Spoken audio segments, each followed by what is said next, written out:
Hi, this is Ray Barry, and welcome to the Audio Wave Cafe podcast.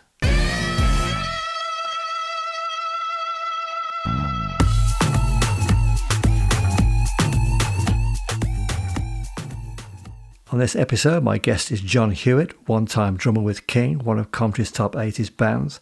He'll be talking about the highs and lows of his music career. First I talk about NFTs, what are they? I didn't have a clue. And I'll be shining a spotlight on the first school of rock, and it's only minutes from where I live. I'll also be playing Moving to the Rhythm by Coventry soul band Team 23, recorded more than 40 years ago. That's scary. Anyhow, let's move on.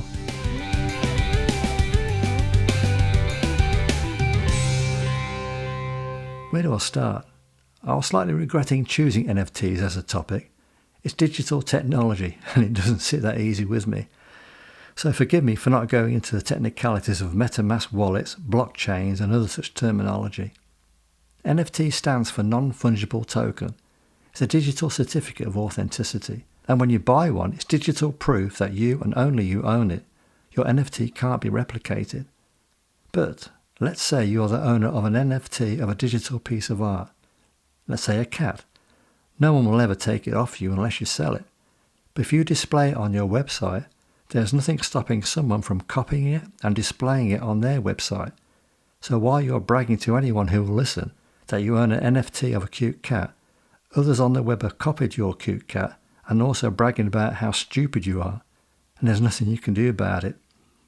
From what I can see, there are a lot of clever people not just selling art and other stuff, but music as well. Wily old Snoop Dogg in February this year sold more than $44 million worth of his so-called Stashbox NFTs, using music taken off his BODR album. These stash boxes also contain non-digital goodies. I can't say how that works, but those stash boxes sold for $5,000 each. You gotta love Snoop Dogg. I have though checked out Milo Lombardi, an Italian sax player. He has a website, niftysax.com. He is selling short improvisational pieces played on his sax. On his website he states, "Creating music on the blockchain with my sax is a culmination of my career as an artist." Well, there could be some mileage in this NFT stuff. NFTs are the latest fad that many in the music business say can only grow over the coming years. If you're an independent artist or band with a following, I can see NFTs as another possible income stream. Type in LimeWire in Google search and check out the service they are launching this year in the UK. In fact, do a Google search on anything to do with NFTs and music. Learn all about it. Then you can make an informed choice if it's something you want to take further. And as NFTs are attracting big money, it's also very appealing to all the tricky scammers out there, so be careful.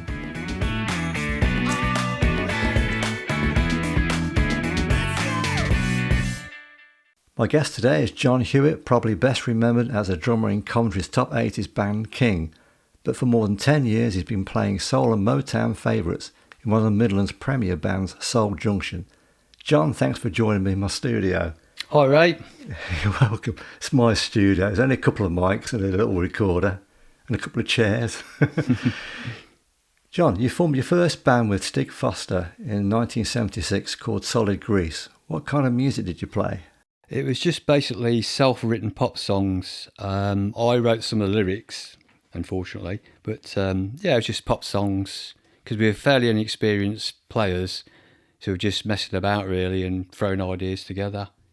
And then we did that for a while, and then we changed the name to The Fuse, and then we changed the name to Blown Fuze in 1979. It's always a story about this because I actually put a poster on the one of the toilets for Blown Fuze playing at this gig, and the cleaner wouldn't clean the toilets out because she thought there was a blown fuse in the actual cupboard. That's true, that is. We then we added Mick Gallick, who went on to play with Dexys Midnight Runners and also played with us later in Team 23. You then went on to play with several bands, including The End. You played drums on Panic in the Night, a song by the band which ended up on the compilation album sent to Coventry. Do you have any standout memories of that period? I do indeed, yes. We supported God's Toys at the Music Machine. It went on to be called the Camden Palace. I think it's called Coco now. Anyway, we supported them, and I was going down the landing and I jumped up and banged my head and ended up in hospital with stitches, and so I had to stay in London that night. So that was a bit of a thing. Also, around that period when we'd done the Panic in the Night off the Sent from Coventry LP, when we was on the radio, it's fantastic. That's probably one of my outstanding memories of that period. Did you make any money out of that? We didn't know. I think whatever money was made went back into like the record company. It was Cathedral Records was involved. So I never got any royalties or anything off it. It did actually chart. I think it got into a lot of the local charts. But whatever money there was, I think it just went back to whoever paid for the recording and everything like that.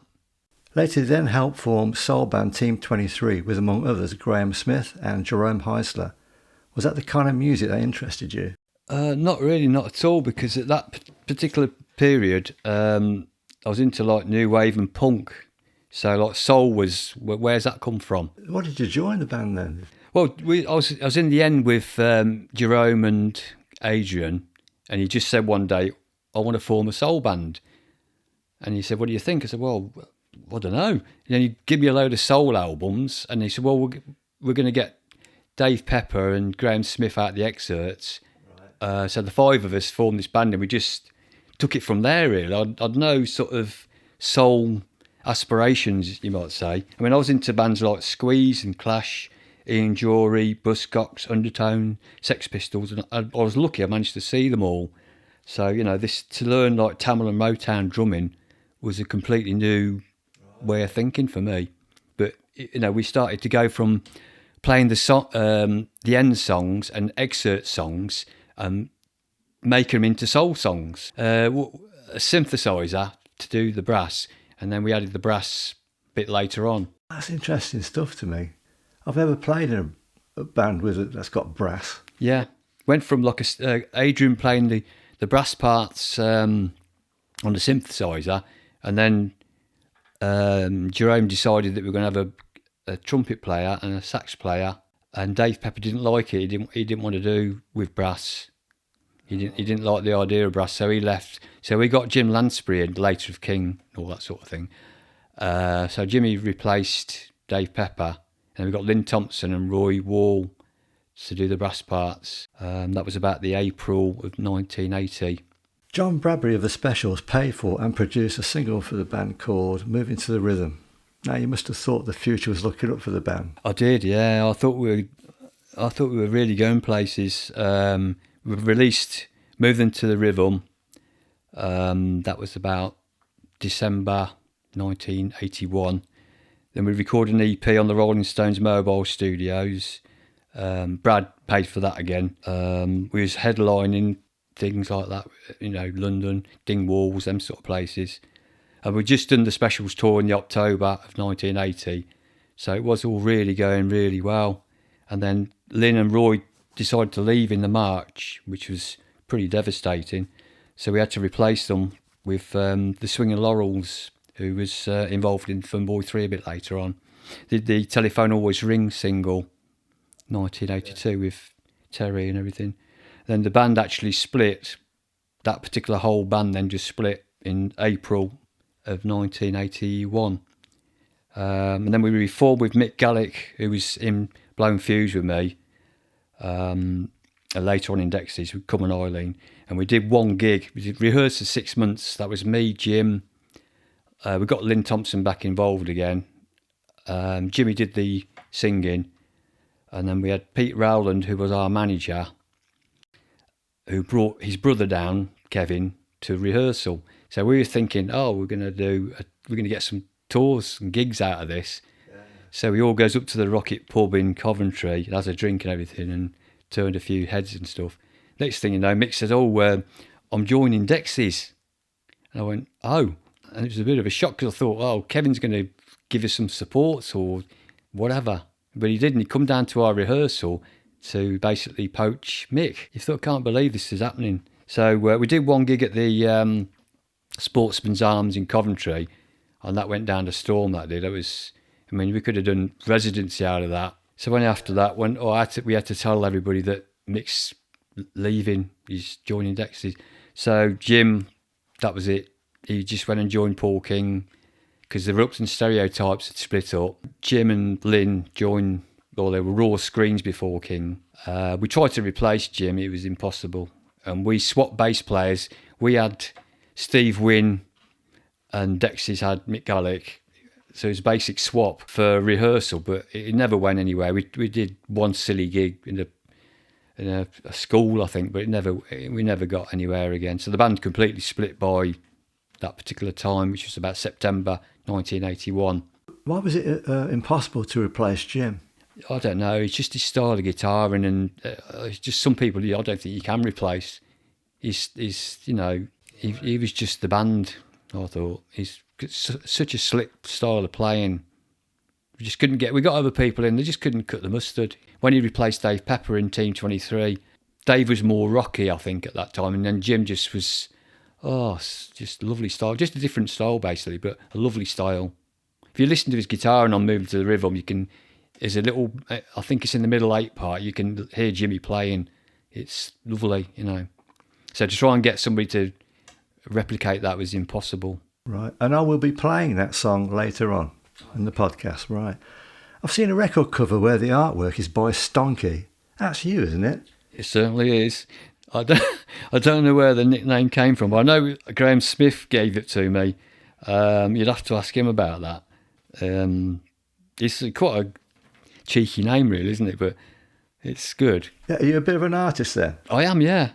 So I basically did that sleeve just because when John Bradbury paid for it, he didn't do a picture sleeve. Yeah, he did for the next band. I can't remember what they're called. I think he did about 4 records on Race label, but he didn't do one for the Team 23. So I thought, well, I'll do my own then. So I did that sleeve, and I just like photocopied or whatever future ones, and ended up all over the world, in Japan and America and everything. I didn't do it for that purpose. I just did it to sort of spruce my own copy up and just a few friends and stuff. In 1982, you and Jerome Heisler then formed Golden Age. Was that a punk band? No, it wasn't. It was nothing at all like punk or soul or anything. Jerome had just completely gone off the soul stuff and Team 23 and all Dex's sort of band idea. He'd gone to more like post-punk new wave, like bands like Japan. Not quite Duran Duran or Spandau Ballet, but more slowishy Japan stuff. And I didn't really enjoy it, to be honest with you. It was a bit weird, you know. Nothing like Team 23 or anything like that. Japan, they were a unique band. Yeah, they were. They're quite slow in their melodies, weren't they? It was sort of slowy stuff, slow and atmospheric. Didn't mind the atmospheric stuff so much, but the songs were a bit not my cup of tea, basically. In 1983, Paul King asked you to join King, where you replaced sax drummer Colin Heans. What did you feel about joining King at the time? To be honest with you, I wasn't too keen because I'd seen him as Raw Screens, and he was like doing all like Peter Gabriel theatrical stuff. So the songs were only in their like infancy then. I don't even think they'd done written Love and Pride or anything like that. But I knew Jim Lansbury from Team 23, and I knew Mick Roberts from various bands, the MPs and stuff. So I knew them too fairly well. I didn't really know Tony Wall very well, to be honest with you. So anyway, I said, okay, then I'll just give it a try. Because I was in the Shakers with John Thompson at the time. I'd only been with them about 2 or 3 months and done a demo. And so I thought, well, I've got nothing to lose, really. I even said, I phoned Mick Gallick up. I said, what do you think about it? He said, well, you got nothing to lose, really, have you? You know, Paul King's just come out of the Reluctant Stereotypes, doing this Raw Screens thing. And you know Jim, you know Mick, so I just went along to rehearsal. Did an audition. I think he gave me some cassette tapes, and I learnt them as best I could. And he gave me a week to get the set together, and then I played Warwick University then within a week. So I was in the papers about it, saying I'd done it in a week, which was quite pleasing, you know. In March 1984, the band went into the studio to record Love and Pride, but the session didn't go well. It said that there were drumming issues. What's that all about? Well, we were signed to CBS, who signed about 3 bands a year. I mean, they signed Fiction Factory and somebody else, and they signed King. They seemed to be more interested in Wham, because when I went down to sign the contract and everything down in London, it was just Wham everywhere, all posters everywhere. So all the CBS was playing the money into them. Yeah, and then unfortunately we got our record producer was Richard Burgess, who was a drummer. He played with Landscape, Einstein a Go-Go, that sort of thing. He'd just done Spandau Ballet, Chant Number One, and Adamant's album Strip or something. But he was a bit of a drum perfectionist. 4 hours or 5 hours just setting my mics up and putting sheets around my drum kit, which I've never experienced before. You know, sheets all around the bass drum, overhead mics. There must have been about 20 or 25 microphones around the drum kit. And it was only a 4-piece drum kit as well. Seriously, yeah. It was costing CBS a lot of money. And CBS were already moaning about costs because we was using taxis around London. They stopped us doing that and made me walk everywhere. And then the food at the hotel, because we were staying at the Columbia Hotel in Knightsbridge.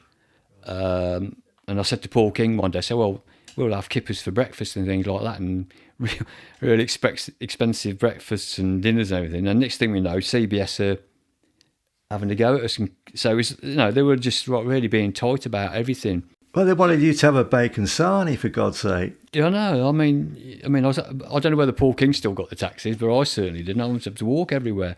But they were really cutting the costs and everything. But I heard that Richard Burgess was getting quite a good pay per day, though, being the record producer. I was told that the single cost 10 grand and the drums cost 4 grand. Well, What? He spent so much detail getting the drums sounding right. January 1984 it was done. At Trident Studios in London. That's where Bowie did all his early Bowie stuff, and Queen did some of the Queen stuff there. Nice being in the studio where they'd been. And the piano that we used on Love and Pride was the piano that you used on a lot of Bowie stuff and Queen stuff, I think. It's the same piano, and you had to tune it every day or so. It goes out of tune. You said you had your picture erased from the single's picture sleeve. I've also seen the video produced for Love and Pride. There is no drummer in it. I'd like you to comment on the fact that you were being sidelined. It upset me pretty badly, to be honest with you, because I was being photographed in Record Mirror, and I've actually played on the single and everything. I seemed to go from being a band member to a session player, as if and they never used drummers on any of the videos as well.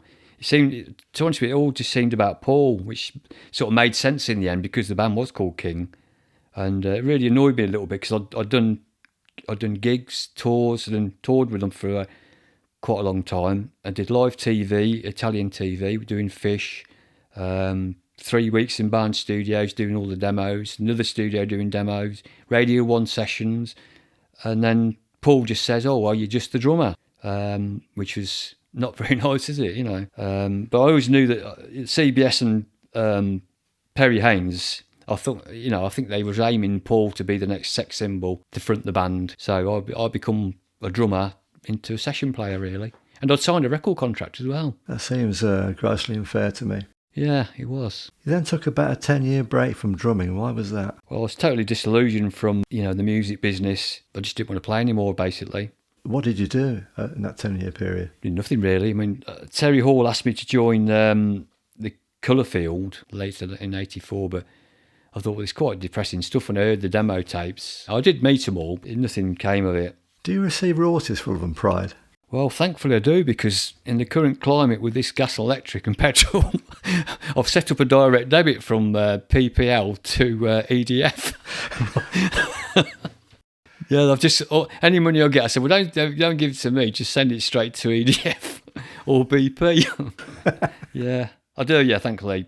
It's not a massive amount, but it's nice, 4 times a year. As you say, it helps pay the gas bills. Guess it pays the gas bill. I ain't going to worry about the gas bill. Oh dear, but yeah. In 2011, together with Det Byrne, you helped form a 9-piece band, Soul Junction, which you're still playing in today. Are you back playing the music you love? Oh, definitely, yeah. I mean, the thing is, I'd done the Guinness Book of Records thing in 2009. I'd 600 drummers at the NIA, certificate and everything. So I hadn't planned to really play again. I thought, well, I'll just do that. And then Dec phoned me up on late in 2011, it was. And he was in Team 20, he was in the second mark, Team 23. Obviously, playing back to the soul stuff again was great. John, it's been a long journey with many highs and lows. What are you most proud of? Probably playing on Love and Pride, if I can put it in a nutshell, really. I mean, it's such a, monster hit and was a hit all over the world. I never would have dreamt 10 years before when I was a school kid I'll be doing anything like this. Well, you were definitely in the right place at the right time. John, that was a fascinating session. Thanks very much. Cheers, Ray.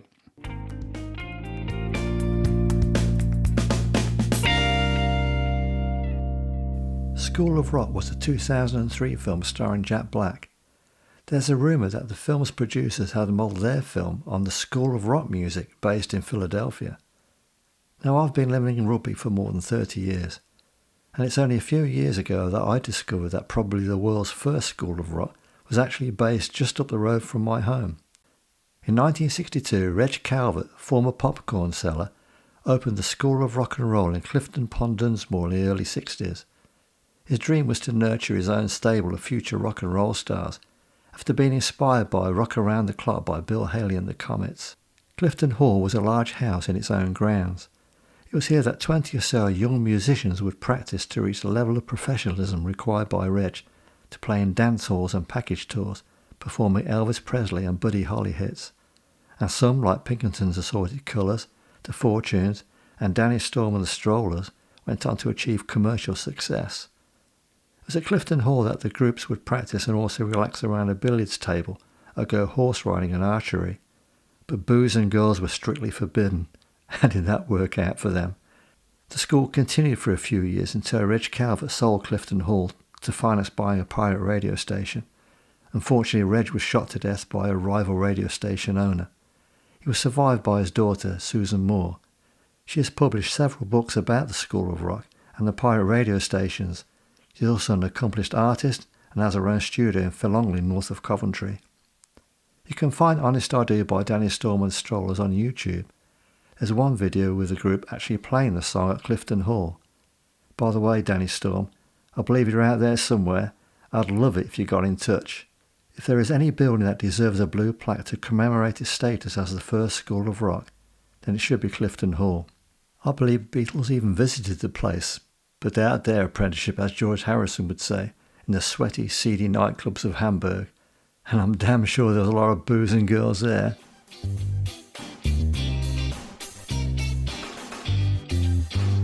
Coming up is a song by Team 23, recorded in 1981 at UK Pro and The Point Studios, London, produced by John Bradbury, drummer with the Specials, with Jim Lansbury guitar vocals, Jerome Heisler lead vocals, John Hewitt drums, Lynn Thompson trumpet, Roy Wall sax, and Adrian Vaughan organ, written by Graham Summers, moving to the rhythm.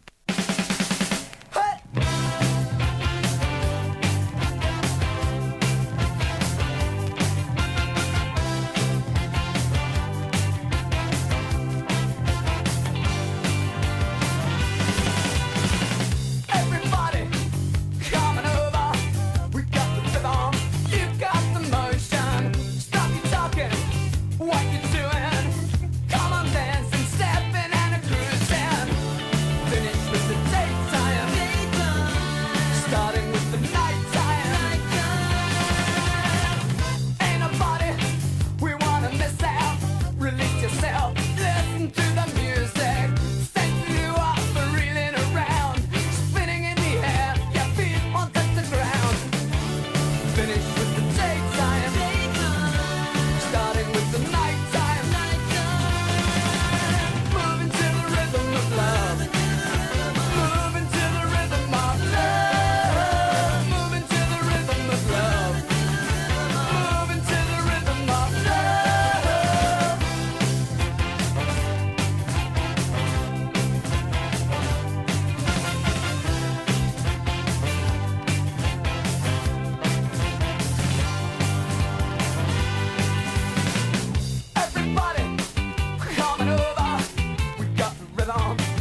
I'd like to give a mention to the Coventry Music Museum run by Peace and Julie Chambers, which I believe is an integral part of the Coventry music scene. They have brought together under one roof assorted music memorabilia going as far back as the 1950s, and not just related to Coventry but also other local towns. Although part of the two-tone village, the museum is not a two-tone museum, as more than 50% of it caters to non-ska related displays. Open Thursday to Sunday, it's an independent museum run by unpaid volunteers. It operates by way of donations, grants and a small entrance fee. I've been there a few times. There's a warm ambience about the place. The volunteers are there to help with any questions, and Pete's always up for a chat. There are also other music-related events throughout the year. Just check on the website. Many times I've ended my visit with a coffee at the Two Tone Cafe. Yep, always an enjoyable few hours. Check it out.